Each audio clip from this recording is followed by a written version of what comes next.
सरकार किसी धर्म विशेष के धर्म गुरु को बुलाकर अगर संस्कार करती है तो वो देश के साथ धोखा है, भारत के संविधान के साथ धोखा है। लेकिन देश की संसद किसी व्यक्ति की नहीं है, किसी पॉलिटिकल पार्टी की नहीं है, और उसमें केवल एक धर्म विशेष के धर्म गुरुओं को बुलाया जाता है, ब्राह्मणों को बुलाया जाता है, संस्कार कराया जाता है। उसमें सारे देश की पॉलिटिकल पार्टियों का चुप्पी साध लेना।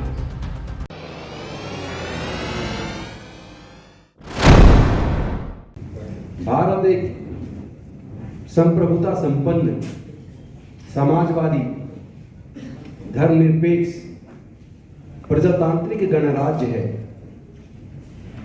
लेकिन मुझे लगता है ये किताबों में है, ये संविधान में है, ये भारत के संविधान की मूल भावना है। This is basic structure of Indian constitution which can not be amended under article 368। But in spite of the whatever is happening in India we have to see. जो देश में हो रहा है देखना होगा। जब नए संसद भवन का शिलान्यास हुआ था, मैं उस घटना की तरफ आपको ले जाना चाहता हूं। भारत का कोई अपना एक धर्म नहीं है। भारत की सरकार का कोई अपना धर्म नहीं है। चाहे कोई राष्ट्रपति की कुर्सी पे हो, चाहे प्रधानमंत्री की हो, उसका व्यक्तिगत तौर पर अपना धर्म हो सकता है, नहीं होगा, है। वो अपने घर के कोई आयोजन करे, कोई कार्यक्रम करे, वो अपने धर्म के धर्मगुरु को बुला के संस्कार करे, हमें कोई एतराज नहीं है। लेकिन देश की संसद किसी व्यक्ति की नहीं है, किसी पॉलिटिकल पार्टी की नहीं है। उस संसद का जब शिलान्यास होता है और उसमें केवल एक धर्म विशेष के धर्मगुरुओं को बुलाया जाता है, ब्राह्मणों को बुलाया जाता है, संस्कार कराया जाता है, उसमें सारे देश की पॉलिटिकल पार्टियों का चुप्पी साध लेना, किस बात का डर है? मैं सभी राजनीतिक पार्टियों को कहना चाहता हूं, जो भी सरकारी आयोजन किसी धर्म विशेष के धर्म गुरुओं को बुलाकर अगर संस्कार आप करते हैं, सरकारी कार्यक्रम का, जैसे अलग अलग विभागों के कार्यक्रम होते हैं, चाहे वो संसद का शिलान्यास हो या राज्य की विधानसभा का शिलान्यास हो, चाहे जल बोर्ड के किसी भी स्टेट के किसी नए कार्य का उद्घाटन हो या किसी भी बिल्डिंग का उद्घाटन हो, उसमें सरकार किसी धर्म विशेष के धर्म गुरु को बुलाकर अगर संस्कार करती है तो वो देश के साथ धोखा है, भारत के संविधान के साथ धोखा है। उसमें सभी राजनीतिक पार्टियों को उस वक्त चुप्पी साध लेना, ये क्या दर्शाता, किस बात का डर है हमें? जब आप वोट लेते हो तब डर नहीं है, और जब एक पार्टी जो केंद्र में सत्ता में जब इस तरह का आयोजन करती है, देश के संविधान के साथ, प्रजातंत्र के साथ धोखा करते, तो आप चुप्पी साध लेते हैं। ये नहीं चलेगा। आज सत्ता प्राप्ति के लिए 3 शब्द बड़े महत्वपूर्ण हो गए: मुसलमान, पाकिस्तान और कश्मीर। इसमें एक शब्द और जुड़ गया है, राम का। अब वो सत्ता प्राप्त करने के लिए केवल कश्मीर, पाकिस्तान और मुसलमान का नाम नहीं लेते, बल्कि सत्ता प्राप्त करने के लिए राम को एक हथियार के तौर पर ही इस्तेमाल नहीं कर रहे हैं। राम शब्द एक आतंक का पर्याय बना दिया उन्होंने। अभी की घटना आज एक वीडियो में देख रहा था, तेलंगाना की। वहां एक मुस्लिम को बेरहमी से पीटा जा रहा है। उसकी प्रेग्नेंट वाइफ और उनके घर वाले उसको बचाने का प्रयास कर रहे हैं, और पीटने वाले बीच बीच में जय श्री राम का नारा लगा रहे हैं। आपने तो राम को भी आतंक का पर्याय बना दिया, तो आप तो राम की भी ना हुए। आपसे ज्यादा बड़ा गद्दार इस देश में कोई हो नहीं सकता। हम जिंदे रहे ना रहे ये महत्वपूर्ण नहीं है। भारत का संविधान बचेगा या नहीं बचेगा, भारत का प्रजातंत्र बचेगा या नहीं बचेगा, ये महत्वपूर्ण है। डर से काम चलने वाला नहीं है, डर को छोड़ना होगा। किस किस को जेल में डालोगे? और एक बात मैं आज क्लियर कर दूं, जैसा इम्तियाज साहब कह रहे थे कि मुसलमान को याद किए बिना तो उनको खाना नहीं पचता।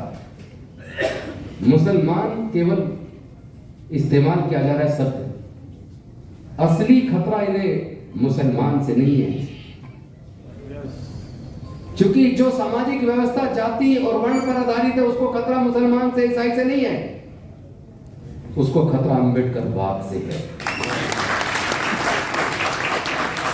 पूरे देश के अंदर ये डॉक्टर बाबा साहेब अम्बेडकर जो भारत के संविधान के निर्माता थे, मॉडर्न इंडिया के आर्किटेक्ट थे, उनकी मूर्तियों को तोड़कर ये हमें बार बार चढ़ाते अपमान करते हैं। आप बाबा साहेब की मूर्ति को तोड़ सकते हो, हमें मार सकते हो, जेल में डाल सकते हो, लेकिन डॉक्टर बाबा साहेब अम्बेडकर की समता, स्वतंत्रता, बंधुता और न्याय की विचारधारा को आप रोक नहीं सकते। कितने युवक जेल के अंदर पड़े हुए हैं कि उन्होंने भड़काऊ भाषण दिया। अरे ऐसे कितने लोग हैं जो रोज भड़काऊ भाषण देते हैं और संसद के अंदर सत्ताधारी दल के अंदर सांसद हैं, उनके खिलाफ कोई मुकदमा नहीं। इम्तियाज साहब सही कह रहे थे, अल्टीमेटली सुप्रीम कोर्ट को ऑर्डर करना पड़ा। लेकिन मैं पूछना चाहता हूं उस ऑर्डर का हुआ क्या? उसके बाद उन हेट स्पीच देने वाले लोगों पर क्या मुकदमा दर्ज हुआ? क्या उनको जेल के सलाखों के पीछे डाला गया? जो बच्चे रिसर्च कर रहे हैं, इंटेलेक्चुअल है, केवल न्याय की बात करने पर उनको एनएसए लगा के आज भी जेल में डाला हुआ है, उनको न्याय नहीं मिल रहा है। शुरू से सुनते हैं जस्टिस डिनाइड, जस्टिस डिनाइड। मैं पूछना चाहता हूं ये जस्टिस डिनाइड कौन कर रहा है? कॉन्स्टिट्यूशन का जो कस्टोडियन है। जब लोग चारों तरफ से प्रताड़ित होते हैं तो कहते हैं मैं कोर्ट जाऊंगा, लेकिन जब कोर्ट से न्याय मिले तो कहां जाए?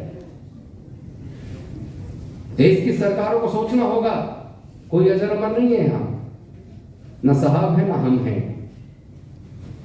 सबको एक दिन खत्म होना है।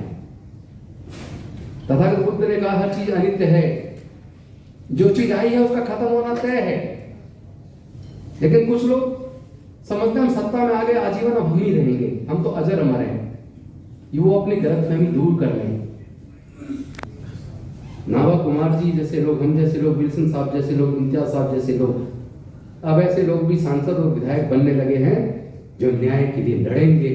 जान कुर्बान कर सकते झुकने वाले लोग नहीं है। भारत का संविधान हमें इजाजत देता है किसी भी धर्म को माने, किसी भी आस्था को माने, लेकिन किसी दूसरे की आस्था को ठेस पहुंचाने का किसी को अधिकार नहीं है। हमने जीवन में कभी किसी दूसरे की आस्था को ठेस नहीं पहुंचा, उसका सम्मान किया है, लेकिन हमने बौद्ध धर्म की दीक्षा ली 10,000 अनुयायियों के साथ, उसको पूरे देश में मुद्दा बना दिया। कोई बात नहीं, हम मुद्दा बनाइए, छूटे केस बनाइए, हमें जेल में डालिए, हम लोग डरने वाले नहीं हैं। हम डॉक्टर बाबा साहेब अम्बेडकर के सच्चे सिपाही हैं। हम इस लड़ाई को लड़ेंगे और इस लड़ाई को जीतेंगे। ये देश किसी एक धर्म के मानने वाले लोगों का नहीं है, ये देश किसी एक जाति का नहीं है। भारत में हजारों जातियां हैं, समाज 4 वर्ण में बटा है, कई धर्म के लोग रहते हैं, विविधताएं हैं। हर 50 किलोमीटर पर यह भाषा और संस्कृति बदल जाती है। आजादी से पहले तो 562 रियासतों में भारत बटा था। Thanks to doctor Baba Saheb Ambedkar कि उन्होंने एक ऐसा संविधान दिया जिसने भारत को एक राष्ट्र रूप में यूनाइट किया। इतने विविधताओं के बावजूद भारत को बांध के रखा, लेकिन आज केंद्र में बैठी हुई सत्ताधारी पार्टी देश को तोड़ने की साजिश कर रही है। कौन लोग हैं जो देश में नफरत फैला रहे हैं? कौन रोकेगा नफरत फैलाने वाले लोगों को? जब सत्ताधारी पार्टी खुद नफरत फैलाए और सरकारी संस्थान मुख्य दर्शक बने रहे, अल्टीमेटली हम जैसे लोगों को तो रोड पे आके लड़ना होगा। हम लड़ेंगे। मरना तो गिनते हैं, जैसे आपने कहा था कि अगर ये इमारत गिर जाए तो हम सब मर सकते हैं। इमारत गिरे न गिरे मरना तो तय है, आज नहीं तो कल। लेकिन इस तरह हमें गुलामी का जीवन स्वीकार नहीं है। साजिश तो यह है, इम्तियाज साहब आपने गुलामी नहीं देखी, आपका समाज तो हुक्मरान रहा है। हमारे समाज ने हजारों साल की गुलामी देखी है। हमें तो इंसानियत के दर्जे से भी वंचित रखा है। आज भी राष्ट्रपति बनने के बावजूद हमारे समाज के राष्ट्रपति बनने के बावजूद देश के मंदिर में प्रवेश करने से रोक दिया। नई संसद के शिलान्यास में नहीं बुलाया। और अब देश की नई संसद जब बन के तैयार है, देश के साथ एक धोखा।